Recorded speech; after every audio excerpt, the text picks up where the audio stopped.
ponto fora de casa sempre comemorado, ainda mais num clássico, né, que já foram outros disputados esse ano, e a gente se mantém ainda conseguindo produzir bem, mesmo na casa do adversário. Foi um jogo de momentos distintos e muito mais na minha avaliação, né, porque a gente, em alguns momentos, aceitou fazer o tipo de jogo que o Grêmio teve disposto a propor, né? Um jogo de disputa de primeira e segunda bola, né? Um jogo de contra-ataque, né? E de muita energia física, né? Quando a gente conseguiu fazer a bola acalmar nos nossos pés e montar as estruturas que nos permitiam principalmente desarmar ali os gatilhos da pressão do Grêmio, que era em cima dos nossos laterais, né, colocando o Fernando como um terceiro homem, né, e tendo mais um tempo para que a gente pudesse deslocar os nossos pontas para os meios corredores e fazer os marcadores de laterais ter que andar para trás no campo. A gente conseguiu criar jogadas importantes, como foi a chance e a oportunidade do Enner no primeiro tempo, né, talvez na chance mais clara de gol que nós tivemos ali, né?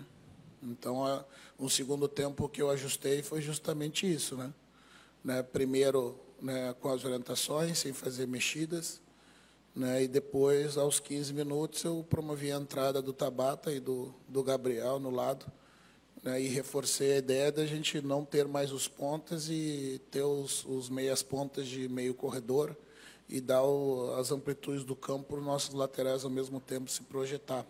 A gente, além de ter mais um tempo, né, desarmando os gatilhos da pressão do Grêmio, a gente empurrou o Grêmio para trás e conseguimos ter o controle técnico, né, que ele só veio retomar em alguma medida, né, para o adversário nos minutos finais, né, de umas bolas longas, disputa de primeiro e segundo novamente, algumas faltas lançadas à área.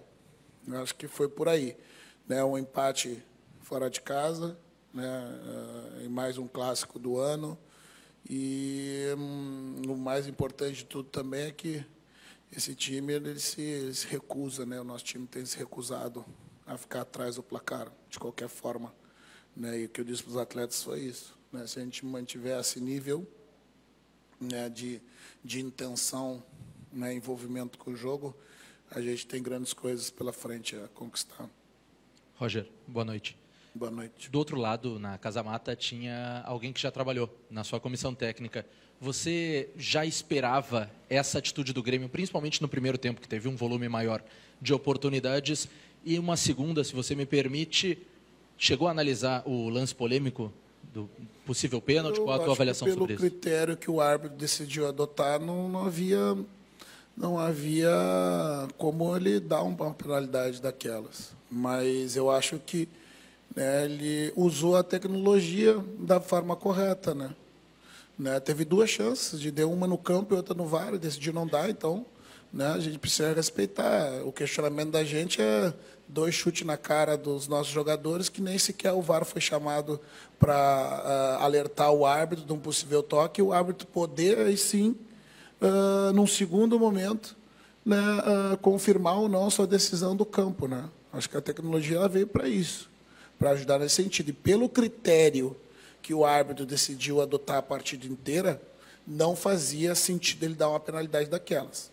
Se ele tivesse adotado um outro tipo de critério, aí talvez a gente possa questionar.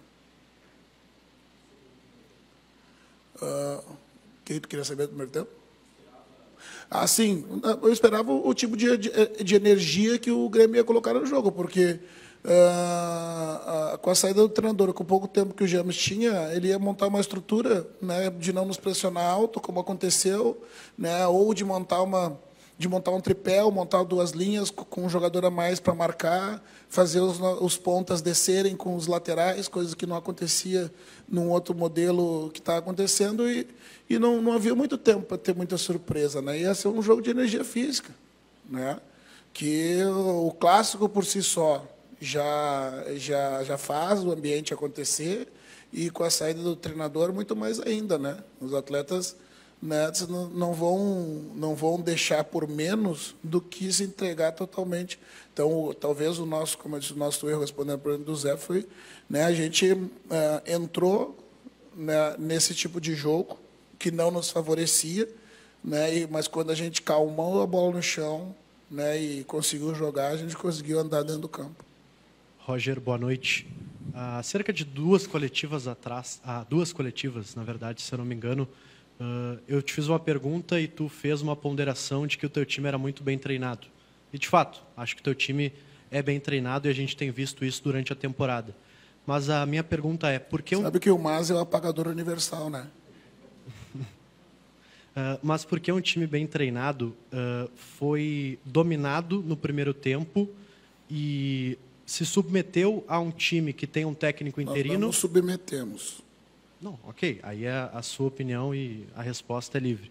Mas por que o teu time não conseguiu, principalmente no primeiro tempo, sendo um time muito bem treinado, sair desse tipo de marcação que talvez tu mesmo disse, né, que imaginava um Grêmio mais físico do James, e como o teu time não conseguiu, então, sair desse tipo de marcação, sendo, repito, um time muito bem treinado? Porque mesmo um time bem treinado, ele não consegue solução para todos os ambientes que o jogo vai te apresentar. O futebol é um jogo de múltiplas variáveis, né? E mesmo sendo muito bem treinado, o time que é campeão ele não ganha todas, né? Faz parte do jogo, né? A estratégia de conseguir impor um jogo físico, né, impedir que a gente conseguisse as nossas jogadas, em alguma medida funcionou, né, e a gente procurou alternativas dentro do campo para que sobrepor isso. Funcionou no segundo tempo. Primeiro tempo nem tanto, né, um tempo para cada um, resultado de empate, né, porque o futebol ele é de múltiplas variáveis muito abertas, né, e uma delas está ligada às capacidades individuais, o dia, né, que os atletas estão tecnicamente conseguindo entregar, né? Então não se trata pelo fato de ser bem treinado ou não que sempre você vai conseguir sobrepor a dificuldade que o jogo te apresenta, né? Afinal de contas, nós estamos jogando com outros 11 que, embora, né, estejam saindo de uma gestão de um treinador, desejam dar resposta, né, para sua torcida, né, que os cobra muito, né? Então é o jogo. É o jogo, por isso que é o esporte mais apaixonante de todos, né? Porque justamente ele permite múltiplas variáveis abertas durante 90 minutos. Roger, você falou e estava explicando sobre essa diferença, acho que dos tempos do time do Inter em atuação e do segundo, acho que ficou mais a cara do Inter, que a gente é acostumado a ver do seu Inter, desde que você chegou. E as duas primeiras trocas do jogo, simultâneas ali, são os pontas. O que fez essas trocas dos pontas, que fez também o Inter ganhar mais esse campo que você disse, e também que o Inter começou a ganhar mais campo, principalmente no segundo tempo? Obrigado. Eu respondi na primeira pergunta. Cara, a gente dentro do campo ali, quem estava fora também viu claramente que foi pênalti, sem dúvida alguma, mas com a decisão que... Ao invés de mudar a característica delas, né? Como eu percebi ali perto dos 10 minutos que não estava surtindo efeito, só com o desdobramento das orientações de intervalo, aí sim eu lancei mão da característica dos jogadores, que tanto Tabata quanto o Gabriel têm um jogo interno, né, com mais lucidez do que os meus pontas nos meios corredores, né? E isso fez com que a gente não só tivesse um controle melhor do meio, mas também lá na primeira fase de construção com o Fernando em linha de 3, eu tirei, né, ou atrasei os gatilhos da pressão do Grêmio, dando um tempo a mais para que a gente conseguisse circular essa bola e ganhasse os corredores às costas dos pontas com os nossos laterais em amplitude, né? Basicamente foi isso, né? Esperar as coisas acontecerem através das orientações e depois, quando não estava acontecendo, lançar a mão do banco, né, para que a gente mudasse aí sim o desenho, né, que a gente ficou, né, com uma série de 3 com o Fernando, os pontas em amplitude, né, e os nossos meias pontas em meios corredores, e funcionou bem.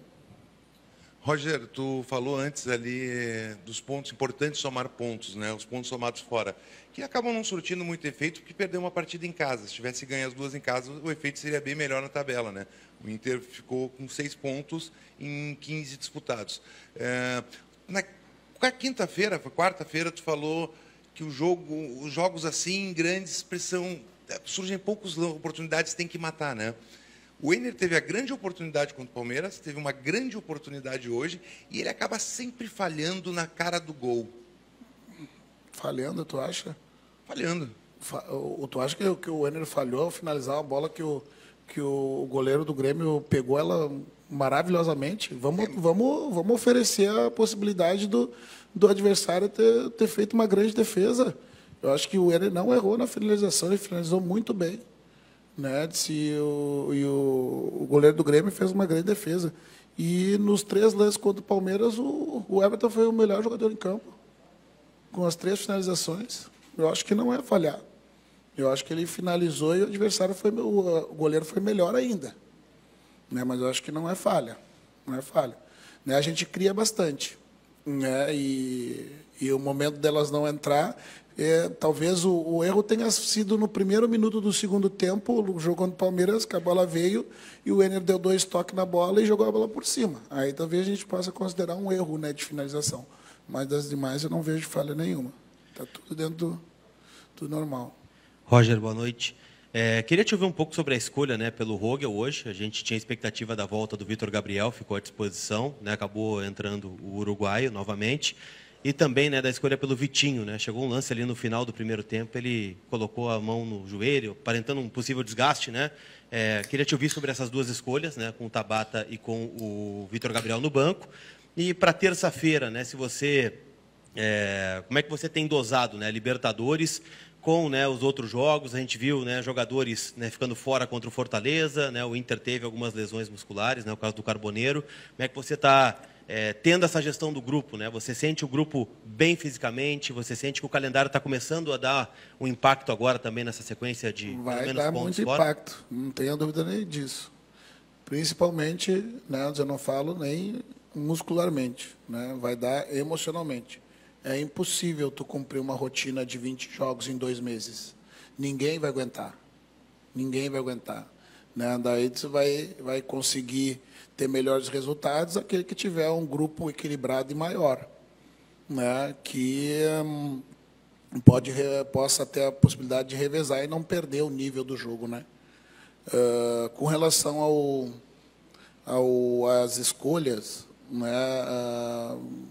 Tanto o Vitor quanto o Julinho fizeram 2 treinos conosco, o da antevéspera e o da véspera que foi, né, quase nada, né? Então não tinha um volume o suficiente para entrar num clássico, mas tinham um suficiente para serem opção no banco, né? E resolvi manter o Rogel, né, pelo nível, né, que ele estava, né, de competitividade ali, já atuando bem ao lado do Vitão, né? Para terça-feira, né, um dos 2 deve estar apto, né? E daí dentro dessa hierarquia da posição circunstancial, né, o Vitor está na frente, né, para retornar à titularidade, né, no jogo da terça-feira na Libertadores. E aí a gente vai lidando com isso. No caso do Vitinho, é a mesma coisa. O Tabata saiu jogando, mas tem pouco tempo, né, que vem entrando. Depois de muito tempo,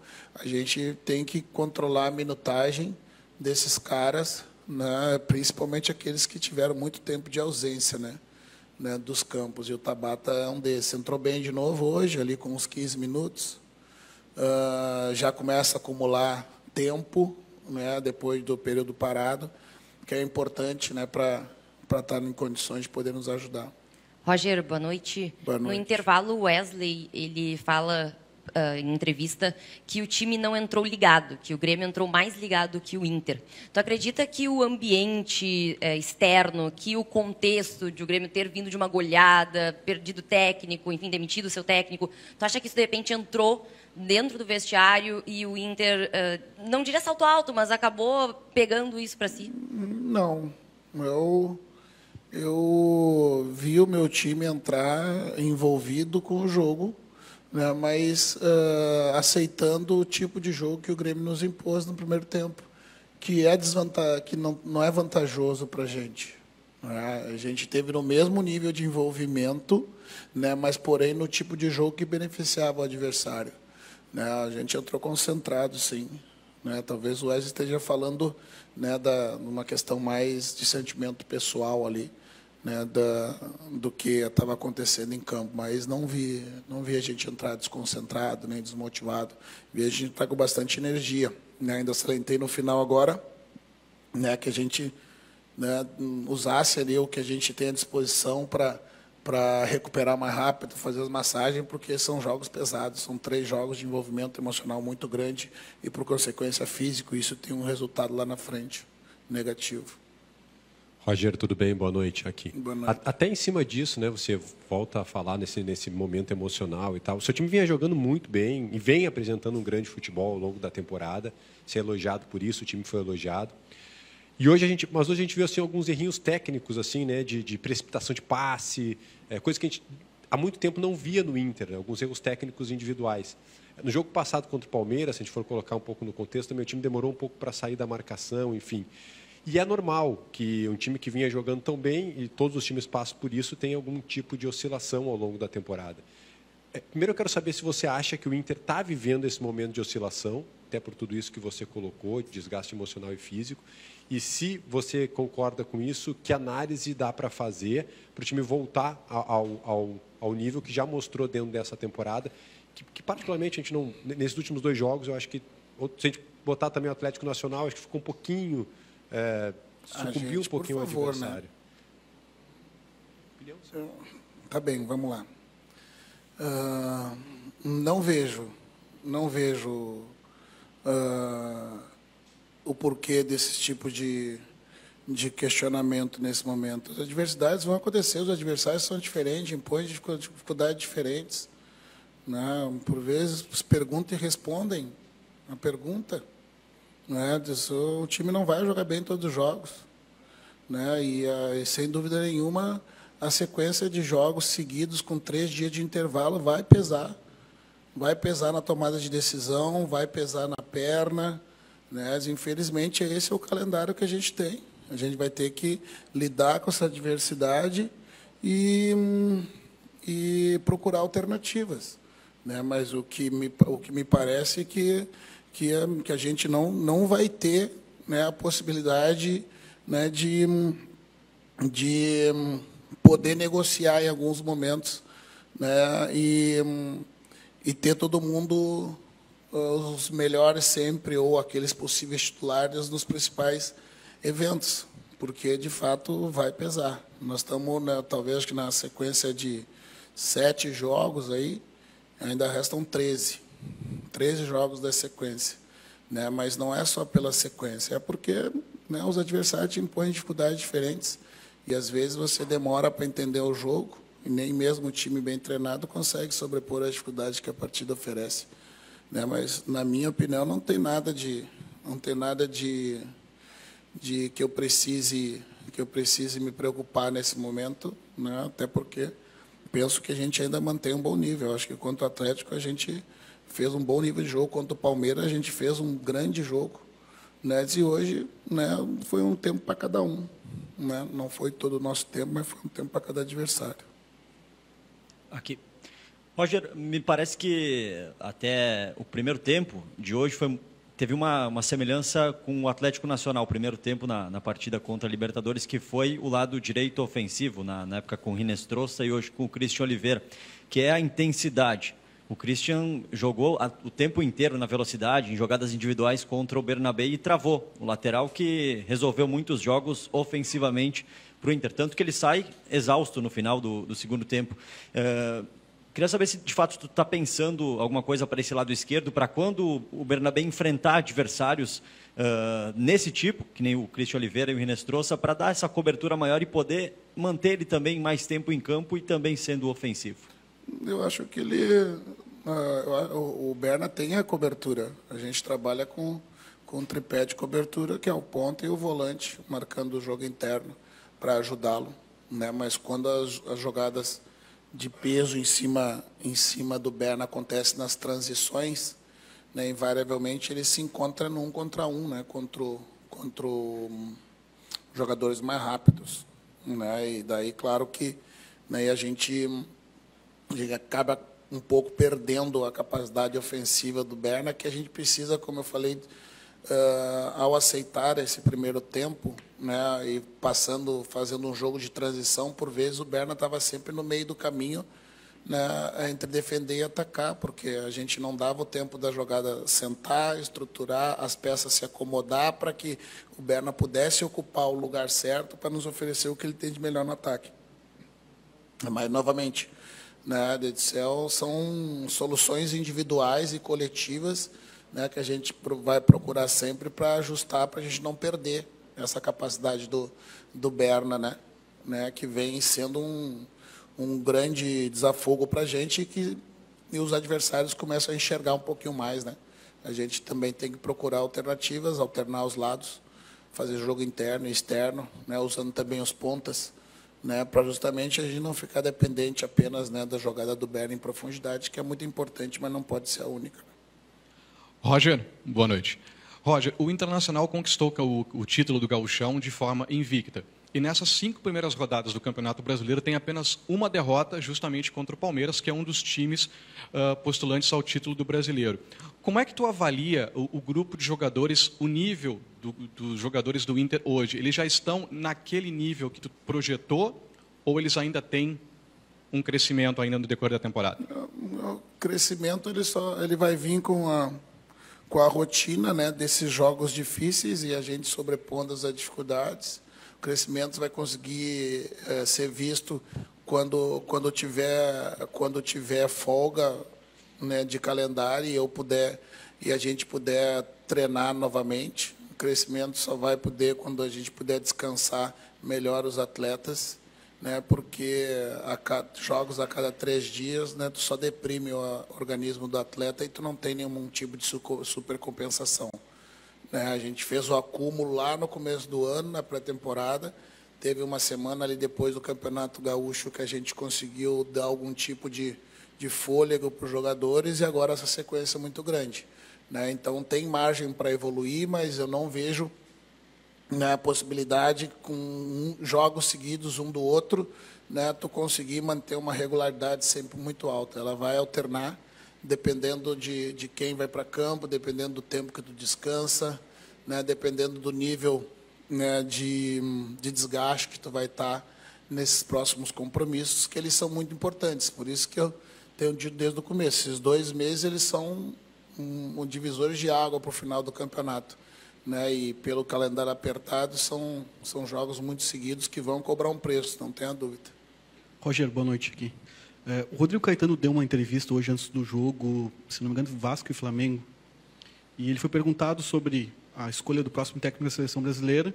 Disse que não falaria de nome de técnicos estrangeiros, mas citou 4 técnicos que têm feito um bom trabalho no Brasil. Citou o teu nome, Felipe Luiz, Rogério Ceni e o Renato. Queria saber como é que é receber dá para chamar de elogio, assim, né?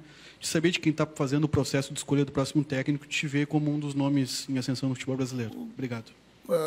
Pretendendo ser um treinador de futebol brasileiro, né, e trabalhando aí como há 10 anos já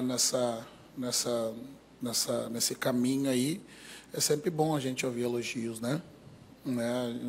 Não me considero um treinador formado completamente, não quero estar formado, quero sempre estar buscando estar aberto a aprender novas coisas, mas me sinto num momento, né, muito maduro da carreira, né, e é muito bom ouvir sim, né, Rodrigo, por isso que é bom ter amigos, né, também, né?